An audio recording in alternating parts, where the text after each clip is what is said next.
So இந்த டைம்ல எனக்கு காசு தேவைப்பட்டாலுமே நான் ஏர்ன் பண்ண அந்த வாலெட்ல இருக்கிற அமௌண்ட்டை எந்த நாட்டுக்கு வேணாலும் எடுக்கலாம். ஏன்னா அது இல்லீகல். ரைட். இல்லீகலான வழிஸ்ல நம்ம ட்ரை பண்ணோம் அப்படின்னு சொன்னா நமக்கு மறைமுகமா தான் அந்த விஷயத்த பண்ணணும். லீகலா என்னால ஓப்பனா கூட சொல்ல முடியாது. ஸோ பாருங்க நான் இப்படி ஏர்ன் பண்ணிக்கிறேன் அப்படின்னு சொல்ல முடியாது. அரெஸ்ட் பண்ணிட்டு போயிடுவாங்க. ஸோ இந்த மாதிரி லீகலான வழிஸை தான் நம்ம சொல்லிக் கொடுக்குறோம். இதுலயுமே நம்ம ஓப்பனா சொல்லிடுறோம். நாங்க பண்றது eBayல தான் இ-காமர்ஸ் பண்றோம். அதே மாதிரி ஃபைவர்ல தான் ஃப்ரீலான்சிங் பண்றோம். ஸோ அப்போ இவங்களுக்கு ஒரு யோசனை வரலாம். அப்ப இதை வந்து செய்யறதுக்கு அப்ப ஏன் எங்கள்கிட்ட படிச்சா மட்டும்தான் ஃபைவர் கம்பெனி அக்செப்ட் பண்ணும் போல, இல்ல eBayல வந்து அப்கிரேட் மூலமா படிச்சாதான் அவங்களும் வந்து அக்செப்ட் பண்ணுவாங்க போல அப்படின்லாம் யோசிப்பாங்க. அதுக்கு சான்ஸே இல்லை. என்ன விஷயம்னு சொல்லிட்டா ஃபுல் அண்ட் ஃபுல்லி ஃப்ரீ தான். அதாவது நீங்க அதுல அக்கௌண்ட் கிரியேட் பண்றதா இருக்கட்டும், எதுக்குமே வந்து நீங்க பேமெண்ட் பண்ண வேண்டிய அவசியமே கிடையாது. அப்போ இன்னொரு விஷயம் தோணும், அப்ப ஏன் உங்கள்கிட்ட கைட்லைன் எடுத்துக்கணும்? நான் சொன்ன மாதிரி தான். கிட்டத்தட்ட எங்களுக்கு 4 இயர்ஸ்க்கு எக்ஸ்பீரியன்ஸ் இருக்குது. கிட்டத்தட்ட எக்கச்சக்கமான லெக்சர்ஸ் இருக்கிறாங்க. ஸோ கிட்டத்தட்ட 2 இயர்ஸ்க்கு நாங்கள் அந்த விஷயத்தை பண்ணிட்டு இருக்கோம். நாங்கள் எக்ஸ்பர்ட்ஸ் இந்த விஷயத்துல. ஸோ நீங்க ஒரு லேர்னிங்கை வந்து சரியா நீங்க எடுத்துட்டு போனா தான் உங்களால ஏர்னிங் வந்து சரியான ப்ராப்பரா வந்து பண்ணிடணும். கிட்டத்தட்ட எங்களுக்கு 4 இயர்ஸ்க்கு எக்ஸ்பீரியன்ஸ் இருக்குது. ஸோ அந்த 4 இயர்ஸ் எக்ஸ்பீரியன்ஸ் அவங்களும் எடுத்துக்கொள்ளலாம். இப்போ எனக்கு இருக்கிற அதே நாலேஜ் ஃப்ரீலான்சிங்ல இருக்கக்கூடிய இ-காமர்ஸ்ல இருக்கக்கூடிய அதே நாலேஜ் இவங்களும் எடுத்துக்கொள்ளலாம். ஆனா இதை எடுத்துக்கொள்றதுக்கு 4 வருஷம் ஆகும். ஏன்னா அவங்க பட்டு தேரணும்.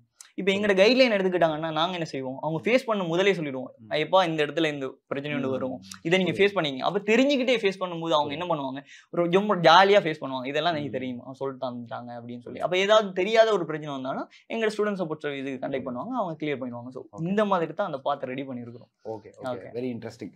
ஸோ இப்போ இதுல வந்து எவ்வளவு சம்பாதிக்கலாம் அப்படின்னு கேட்டா நிறைய அன்லிமிட்டடா சம்பாதிக்கலாம் அப்படின்றதான் ஆன்சர்.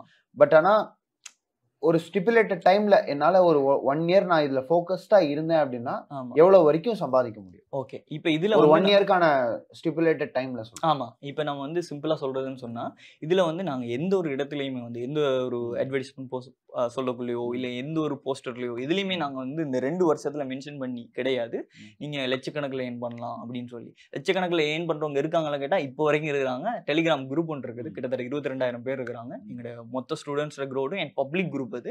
ஸோ அதுலயே இவங்களும் ஜாயின் ஆகி பார்க்கலாம். ஸோ எக்கச்சக்கமான இன்கம் இருக்குது. அதுலயே நீங்க லைவாவே பார்க்கலாம், லட்சக்கணக்கில் உழைக்கிறவங்க இருக்கிறாங்க. பட் நாங்க எந்த ஒரு இடத்துலயும் நாங்க மென்ஷன் பண்றது கிடையாது. அப்படி மென்ஷன் பண்ணாலும் எங்களை தப்பு சொல்ல முடியாது, ஏன்னா நாங்கள்ட்ட உழைக்கிறவங்க இருக்கிறாங்க. ஆனா ஏன் நாங்க மென்ஷன் பண்றது கிடையாதுன்னு சொன்னா, இப்போ வந்து அவங்களோட டேலண்ட்டுக்கு அவங்களுடைய எஃபர்ட்டுக்கு தான் அவங்க அந்த விஷயத்த பண்ணிட்டு போறாங்க. ஸோ எல்லாராலையும் இதை பண்ணலுமான்னு கேட்டா பண்ணலும், அது அவங்களுடைய எஃபர்ட்ல தான் இருக்குது. இப்போ நாங்க கத்து தரது முதலாவது விஷயமா இருந்தாலுமே இவங்களுடைய எஃபர்ட்ல தான் இருக்கும் அதுல ரிசல்ட்ஸ் வர்றது. ஸோ அதனால வந்து நாங்க மென்ஷன் பண்றது கிடையாது. மினிமம் நாங்க சொல்லுவோம் ஒரு மாசத்துக்கு இவங்க உள்ளுக்கு என்டர் ஆகி, ஏன்னா நீங்க ப்ரொஃபைல்ல எந்த ஒரு ரிவ்யூமே வச்சிருக்க மாட்டீங்க. முதலாவது நீங்க அந்த பிளாட்ஃபார்ம் வாரீங்க. அது எப்படின்னு சொன்னா, புதுசா ஒரு இடத்துல நீங்க ஷாப் ஓப்பன் பண்ற மாதிரி தான். திறந்த உடனே வந்து எல்லா வியாபாரம் போகணும்னு சொல்லி எந்த வித அவசியமும் கிடையாது.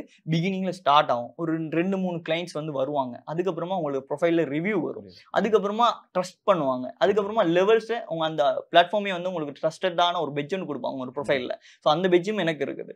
ஸோ அந்த மாதிரி பெட்ஜஸ் வந்ததுக்கு அப்புறமா பையர்ஸுக்கு ட்ரஸ்ட் வந்துடும். அதுக்கப்புறமா அதிகமா உழைக்கலாம். ஸோ பிகினிங்கா நாங்க சொல்றது, எங்களோட ஜாயின் ஆகி சரியா 1 மந்த் முடியறது கிடையாது. உங்களால $100 வந்து மினிமம் உழைக்கும். இதுதான் மினிமம் அமௌண்ட். இதுக்கு மேலதிகமா உழைச்சவங்க இருக்காங்கன்னா சிங்கிள்ல வந்து $400 எடுத்த ஸ்டூடெண்ட்ஸும் இருக்காங்க. அது அவங்களுடைய நாலேஜ், அவங்களுடைய டேலண்ட்.